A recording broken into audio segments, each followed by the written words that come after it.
무려 1,880억 원의 회사 돈을 횡령한 후에 잠적했던 오스템 임플란트 재무팀장 이모 씨가 잠적 엿새 만에 검거됐습니다. 이 씨는 취재진의 질문에 묵묵부답이었습니다. 그 모습 먼저 보시죠.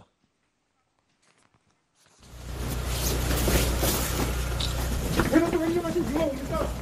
이렇게 큰돈 횡령하시고 안 걸릴 거라고 생각하셨어요? 횡령하면 인정하시나요? 왜 횡령하셨습니까? 횡령하신 돈으로 주택 구입 자금은 대출 상환하신 거 맞으세요? 횡령하신 자금 어디에 쓰셨습니까? 공법 있으십니까? 자, 업계에서 이 역사상 최대 액수의 횡령 사건으로 지금 회자가 되고 있는데요. 등잔 밑이 어두웠던 걸까요? 이 씨가 검거된 장소는요, 바로 자신의 건물 안이었습니다. 자, 그런데 범행 전에 자신 명의의 건물들을 모두 가족과 지인들에게 증여하고요. 명의를 바꾼 것이죠. 그리고 또 세입자들에게 이사를 가라고 요구하는 등 한 달 전부터 은신 공간을 마련하기 위해서 준비를 해왔다는 정황이 드러나고 있습니다. 자신의 범행이 발각될 것을 미리 예측을 했고 이것까지 다 준비를 하고 있는 것으로 보이는데, 자, 그렇다면 감지를 한 거죠. 자기가 완전 범죄를 좀 저지르고 자기는 숨어서 이곳에 살겠다, 이런 준비까지 한 거네요. 근데 조금 이상한 건 그렇게 만약에 좀 사라지려고 했으면 자기 건물에서 한층 밑으로 내려가는 게 과연 완전히 사라지는 게 됐을까? 네. 그에 대해서는 좀 분명히 의구심이 있습니다. 네. 이제 이모 씨 같은 경우에 지난해 10월부터 이 범행을 시작을 했고, 이 건물은요, 자택 건물은 2016년에 본인이 사서 이제 요번에 최근에 아내에게 증여했던 건물입니다. 네. 이 건물이 4층짜리 건물인데 네. 이제 이런 경우 있잖아요. 상가를 사서 맨 위층은 본인들의 이제 네네네. 주거 공간으로 사용하는 4층에 살고 있었는데 3층에 그럼 세입자들이 다 있겠죠. 네. 이제 세입자들에게 내가 원하는 장소로 좀 이렇게 이사를 좀 가달라. 네. 근데 그 이사를 가달라는 곳은 본인이 잠적하기 전에 처제 부부에게 증여했던 또 상가예요. 본인 그러니까, 건물. 그쪽으로 이제 이동을 아하. 시키면 이제 3층에 본인이 기거할 수 있는 공간이 생기고, 네. 그리고 지금 계속 금괴 얘기가 나오는데 금괴가 이게 뭐 이렇게 1, 2kg가 아니기 때문에 이걸 네. 보관할 공간도 있어야 되고, 그래서 이쪽으로 집기도 좀 많이 옮겼던 것으로 지금 나오고 있는데, 그래서 일단은 은신처가 자기 건물의 한층 밑이라는 건 조금 납득이 안 갑니다만, 경찰이 이제 이 은신처 마련하는 과정이나 이런 전반에 관련해서 수사를 이어가고 있는 그런 상황입니다. 네. 지금 금괴 얘기를 미리 해주셨는데, 경찰에 검거될 당시에 이 씨는 혼자가 아니었습니다. 무려 22상자 분량의 금괴와 함께 발견됐습니다. 자, 이 씨는 지난달 11일 금거래소를 찾아갔는데요. 여기서 이런 얘기를 했다고 전해지고 있습니다. 내가 금괴 1톤을 구입하겠다라고 말했다는 겁니다.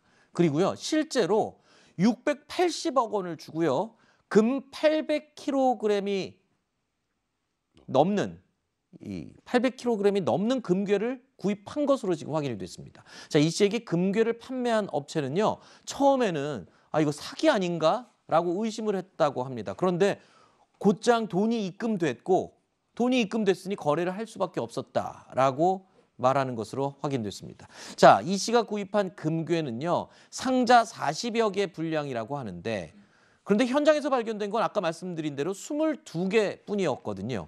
그럼 나머지 금괴는 지금 아직 못 찾은 겁니까? 현재는요, 찾고 있는데, 이게 지금 경찰 조사의 내용을 제가 말씀을 드리면 이렇습니다. 네. 직원이 그 돈이 어디 갔냐 그러면, 지금 현재 갖고 있는 금 1,000kg을 사고 싶다고 했고, 개인이 사기에 너무 많이 해서 의심을 했는데, 그러자 이 씨가 잔고가 1,100원이 넘는 자신의 증권 계좌를 보여줬다는 거예요. 네. 그리고 나서 이 사람에게 돈을 이제 조금씩 입금을 하고 있는데, 현재로 발견된 것은 40여 개, 경찰이 발견한 22개 외에 나머지 금괴 소재를 추적하고 있는 상황이에요. 그러니까 이게 사실 좀 의아한 것은, 이게 무게도 많이 나가잖아요. 네. 이걸 이걸 어디다 갖다 놨는지가 상당히 좀 불명하고, 또 하나는 이동도 어려운 이 물건을 왜 샀을까 하는 생각도 들어요. 만약에 자기가 돈을 횡령을 해서 네. 어디에 좀 숨겨놓으려고 하면 좀 더 숨기기 좋은 물건을 사든지 아니면 돈을 갖고 있어야 되는 거 아니겠어요? 네네. 근데 금괴이 무거운 거를 왜 사가지고 갖고 있었는지도 이해가 안 되고 네. 지금 현재 22개 말고 나머지 금괴는 어디가 있는지 소재도 불분명해요. 네. 그렇다고 하면 이 소재를 파악하는 것이 실제 본인들이 지금 뭐 일부에서 주장하고 있는 공범이 있냐 없냐를 찾아낼 수 있는 하나의 계기가 되지 않나 생각이 듭니다. 네. 금괴 680억 원어치 중에 지금 절반 정도만 회수가 된 거고 나머지 금괴는 물론 아직까지 회수하지 못한 자금도 상당한 것으로 알려지고 있습니다. 그리고 이 씨가 횡령한 금액이 무려 1,880억 원입니다. 상장사 역대 최대 규모의 횡령 사건으로 혼자서 과연 이런 엄청난 일을 벌일 수 있었을까? 이건 뭔가 도와준 공범이 있지 않을까라는 목소리가 나오고 있는데요. 이런 가운데 이모 씨 측은요. 횡령 과정에서 오스템 임플란트의 회장의 지시가 있었다. 이렇게 또 주장하고 나섰습니다. 자, 이러자 이 오스템 임플란트 측에서는 펄쩍 뛰었습니다. 회장은 이번 사건에 어떠한 개입도 하지 않았고 지시도 하지 않았다. 자, 이 씨의 명백한 허위 주장이라면서 허위 사실 유포에 대해서 법적으로 강력하게 조치하겠다. 이렇게 얘기까지 했습니다.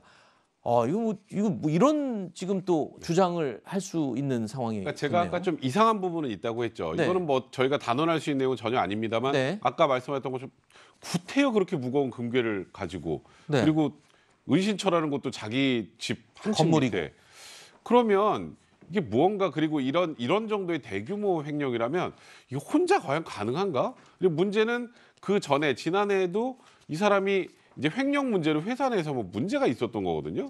그런 문제가 있었던 사람이 그러면 계속 그렇게 자금을 관리하도록 두는 것도 좀 이상하잖아요. 네. 이제 이러다 보니까 이 지금 이모 씨의 변호인은 이제 윗선에 뭐 조력이 있었다는 취지 얘기를 했고 회사에서 지금 현재 펄쩍 뛰고 있는 상황입니다. 네. 말도 안 된다. 이에 대해서 이 변호사 이 씨 모두 지금 법적 조치하겠다 예고한 상황입니다. 네. 물론 이제 수사를 해봐야 되겠지만 제가 이 회사를 보니까 이제 시가총액 2조 한 3천억 되는데 네. 1년의 매출액이 다 합쳐서 한 8천억 되는 거예요. 네. 그러니까 3분기마다 한 2천억 정도 매출액이 되는 이제 되는 회사인데 거기에서 1,880억을 횡령을 했다. 이거 1년 반치 순이익을 합쳐야만 겨우 되는 액수. 네. 그렇다면 아무리 재무관리팀장이라고 하더라도 그 돈을 큰 돈을 주물럭주물럭 한다 하더라도 이걸 과연 혼자 할 때 다른 사람이 전혀 장기간 몰랐을까? 역시 의문이 드는 대목이에요. 네, 어디까지나 지금 뭐 주장이고 논쟁이 벌어지는 부분입니다. 경찰 수사를 통해서 명백하게 밝혀져야 될 부분입니다.